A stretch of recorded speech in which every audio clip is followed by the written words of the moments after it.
Welcome to my channel. This video is about greed and the role it plays in the story of the Frya people as recounted in Codex Oera Linda. I want to start with a remark about these videos given some recent comments. The Oera Linda manuscript does not exist in a vacuum. Not only has there been public controversy about its authenticity since day one of its introduction to the world around 1870, but the stories it tells in some ways turn conventional world history on its head. And they do so in such a way as to threaten the authority of power systems and reigning elites. Or, shall I say, the stories would represent a threat if they were A. True, B. Broadly accepted as true, and C. Widely disseminated. Accordingly, I must take care not to present conjecture as fact without a preponderance of proof, which does not presently exist in an organized form, despite linguistic, geographical, and quasi-historical clues, many of which I have included and will continue to address in my videos. I must also be careful not to upset my own apple cart by assigning virtue or blame to any certain group or nation within the context of the Oera Linda narratives. When proof is hard to come by, finger-pointing often takes its place. When examining the manuscript itself, however, one indisputable feature of Codex Oera Linda is that the misfortunes of the Frya people were in many cases of their own making, and greed was a shortcoming that played a key role. Whether lust for adoration, as in the civil war between Cyrate and Minerva, also known as Celta and Nihilania, or for power as described in the section we call Intrigues and Divisions, beginning on manuscript page 87.19, or for other wants like material possessions or sex. The Oera Linda manuscript is full of lessons pointing to how avarice undermined and gradually destroyed the ancient Frya culture.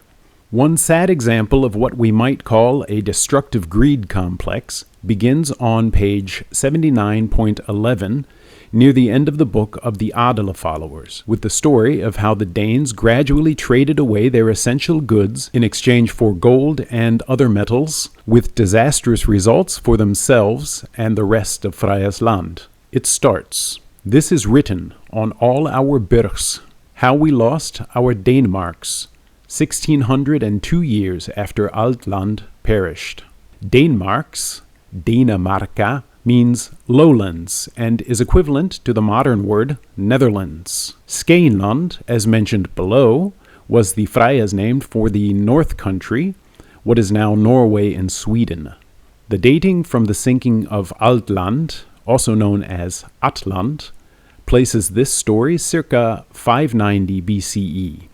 As a result of Wodin's infidelity and misjudgment, the Magi had become master over East Skånland, though he dared not cross the mountains or the sea. The mother did not want it back. She spoke, declaring, "I see no threat in his weapons, but indeed in taking the Skånlanders back, as they have become mixed and corrupted." The assembly agreed, and so the land was left to the Magi. Here there is a reference to a foregoing instance of greed for adoration and power on the part of Wodin, an army captain chosen to lead a force against the aggressive Finns. The Finns, as you may remember, arrived out of the east, fleeing the Eurasian steppe from enemies referred to in Codex Oera Linda only as wild herdsmen. Perhaps they were Scythians. Whoever they were running from, the Finns ended up settling in the far northeast of what is now Sweden, and as the Frya opted not to contest their colony, they eventually attempted to capture Godasburg, a Frya outpost in the southwest of the peninsula. When Wodin came in with a massive fighting force by sea from Fryas land, the Finns were eventually pushed back, but the cunning Magyar, the priestly and leadership class who ruled over the Finns, flattered Wodin, offering him a crown and unimaginable riches and fame, and convinced him to lead a campaign against the mounted herdsmen with the well-known argument, "Fight them over there so we don't have to fight them over here." After his victory, Wodin married the daughter of the supreme Magi, following a model familiar to observers of the later historical subjugation by European and black nobility families of lands and peoples throughout the world. The Magyar gained back-channel power through religious conversion, royal intermarriage, claims of divine authority, deification of the king, and secret murder. Wodin's son with the daughter of the Magi was installed as king after Wodin disappeared, and according to the Magyar priests was taken up amongst the gods to rule over the people from heaven, following a 7-year reign. The greed of the burgmaid of Godasburg, Kate, also played a role leading up to the treason of Wodin. You can read more about it all beginning on page 53.12 via the Oera Linda wiki at the link provided. Continuing on with the section we call Denmark's Lost, beginning on page 79.11. More than 100 years earlier, the Danes had begun trading with them being the Magyar, giving them iron weapons and tools in exchange for golden ornaments as well as copper and iron ore. The mother sent messengers and advised them to cease this trade. Their morals, she said, were in peril, and if they should lose their morals, they would also lose their freedom. But the Danes did not heed this advice. They refused to accept that their morality could be subverted, so they simply ignored her message. Here we have the greed of the Danes, the desire of the women to wear the trappings of wealth, and of the men to satisfy their wives and accumulate wealth at any cost. The Frya people of the Danemarks knew that the Finno-Magyar society was one based on oppression and enslavement, the cardinal sin of the Frya, not to mention expansionism, an inescapable characteristic of any slavery-based system.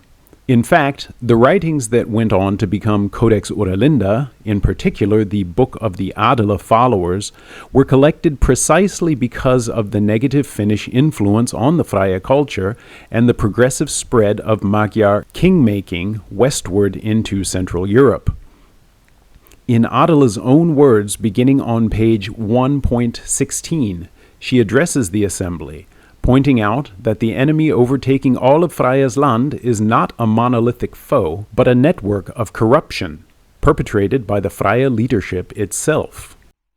Long have I travelled, far and wide, to observe what was happening. In this way, many things have been revealed to me that others do not know. You said yesterday that our kinfolk on the other side of the Visa were meek and spineless. Yet I may tell you that the Magus did not conquer a single district by force of arms, but solely through deceitful intrigue, and still more through the greed of the military leaders and noblemen. That last sentence in the original Fryas for good measure. Dag ik mij zeker te jou, dat er Magi hem neen enige opwonnenheid trus het veld zijn rewepne. Men bloot trus ek listige renka, en jet mor trus het gierigsa, dere hertogen en dere etelinga. That last part is the important one. Trus het gierigsa, the being greedy, dere hertoga en dere etelinga. We now see where this led. Back to the section Denmark's Lost. At long last, they sold even their own weapons and food stores, and that evil wrought its own penalty. Their bodies were bedecked with garishness and gloss, but their warehouses and barns were emptied. Barely 100 years after the day that the first ship with provisions had set out, poverty and privation entered in through the windows. Hunger spread its wings and came down upon the land. Discord marched loudly through the streets and into the houses. Love became homeless, and unity deserted them.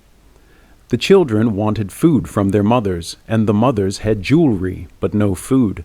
The wives begged their husbands, who in turn begged the aldermen, but the aldermen themselves had nothing, or kept what they did have hidden away. Once again, greed is referenced, this time with respect to the aldermen, hoarding resources away from the citizenry in a time of crisis, thus feeding the flood of discord and suffering in the illusion that they would be spared. This error in thinking is characteristic of stories about greed in every case throughout the manuscript. Those intent on getting theirs invariably suffered from the illusion that their greed would better their own position, and equally unremittingly, their plans proved futile in the face of the fates and deceptive enemies. Now the ornaments had to be sold, but while the navigators were under way with them, frost came and laid a sheet over sea and strait. When this bridge of ice was full built, vigilance crossed it to forsake the land, and treason took its throne. Instead of guarding the shores, the people hitched their horses to their sleighs and drove to Skaneland. Meanwhile, the Skanelanders, who longed for their ancestral land, came to the Danemarks. On a bright day they arrived. They laid claim to the land of their ancestors, and during the fight which arose thereof, Finns sneaked into the empty villages and kidnapped the children. The earth herself is another seeming nemesis of the Frya.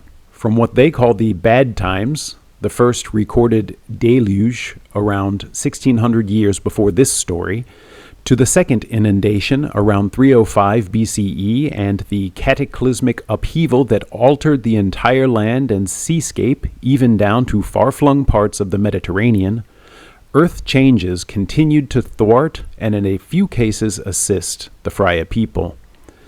Their belief about the reasons for these catastrophes can be boiled down to this: the laws of cause and effect are indelible in the earthly realm. It is the will of the Creator, Wralda, that we humans learn to strive towards the unattainable, and, as Frya herself taught, nothing of value can be accomplished without a degree of selflessness and willingness to assist one another. The results of right and wrong action, as determined by the principle of Eva, link provided, thus manifest in the outside world. The consequences must be borne, and, if negative, the causes rectified. The ultimate result of greed from many quarters in the story at hand was that the people of the Danemarks lost everything. Some of the concrete reasons, including bribery, are given at the end of the section. Because of this and the lack of good weapons, they lost the battle, and with it their freedom, as the Magi became their master. This was the consequence of not reading Fryas text and neglecting her advice.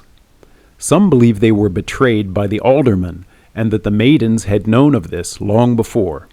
But any who opened their mouth to speak the truth had it shut with a lock of gold. Defenseless, homeless, and hungry, the Frya people of the Danemarks were lost to an oppressive ruling class whose power was based on religion, fear-mongering, and patrilineal succession, giving firm foothold to monarchy in precisely the lands now touted to have the oldest royal families of Europe, Denmark and Sweden. When tracing back the bloodlines of these monarchies, one is soon lost in the realm of myth and legend, hitting on tales about first kings like Skildskafing, stamfader of the Skildings, whose legend of appearing on a boat made with reeds parallels the stories of Moses and Sargon of Akkad. Interestingly, in the Prose Edda, this king was said to be the son of Magi, which also resembles Magni, the name of one of Thor's two sons in other sources, not to mention the various hereditary kings of Sweden and Norway named Magnus. In fact, the lineages of these royal houses, like those of the Anglo-Saxon royal houses down to the current house of Windsor-Battenberg, trace a direct descent back to Wodin. In the Heimskringla, a collection of sagas about the lineages of the kings of Sweden and Norway, the Ynglings are said to have a direct line relationship to the god Freyr, Remember that the Frya people did not believe in gods, but were monotheistic, having learned from their stammother Frya and folksmother Festa that the primordial being Wralda emanates into being and embodies all phenomena, which are inherently imperfect and impermanent. Given the purported mythical beginnings of the monarchical families that still wield immense wealth and back-channel power, could this original usurpation of one of Fryas land's core regions mark the beginning of the pernicious effrontery that is the divine right of kings in Western Europe? The sober lesson learned from this section about the evils of self-obsession is stated clearly at the end. It is not for us to judge upon this, but we will tell you this loud and clear. Rely not overmuch on the wisdom and virtue, neither of your nobles nor of your maidens. For, if it is to endure, every man must keep watch over his own passions and safeguard the common good.